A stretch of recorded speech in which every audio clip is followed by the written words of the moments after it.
All right, let's try multiplying mixed numbers like we did in class here in mid-October. Let's take a look at this. You'll notice that there's a negative in it. There's a mixed number here and a mixed number here. And I have another video on changing mixed numbers to improper fractions, which is what you must do in order to do this problem. So I need to change this from a mixed number into an improper fraction. So first thing I do is I multiply here. 1 times 3 is 3 because there are 3/3 in a whole, and I don't want to lose my whole.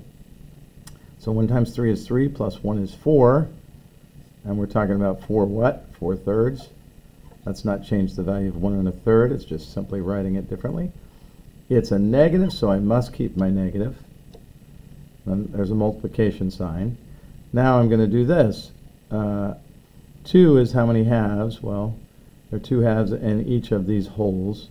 So 2 times 2 is 4, plus 1 is 5 halves. So 2 1/2 becomes 5 halves. So now I have a negative 4/3, because that's negative, times 5 halves positive. I'll put the positive up here just so you see it.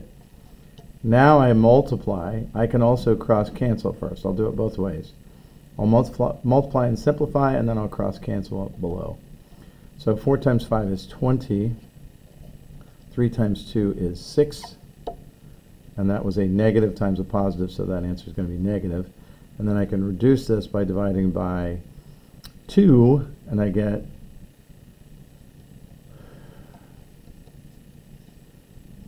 (10/3), also still negative, negative 10/3. And then I can simplify this by dividing the numerator by the denominator. 10 divided by 3 is 3.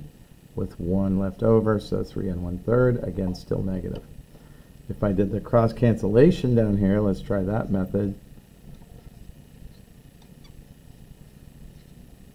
The only thing I'd be able to cross cancel, I cannot cross cancel 3 and 5, but I can 2 and 4.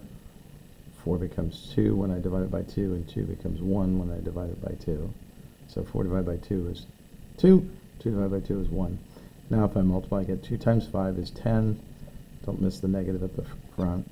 And 3 times 1 is 3, which is the same answer I had up here. That's a negative. Now I'm going to smear it up. There we go. Let's just make sure to circle it. Here I get negative 10/3, which was negative 3 1/3. Final answer. Okay?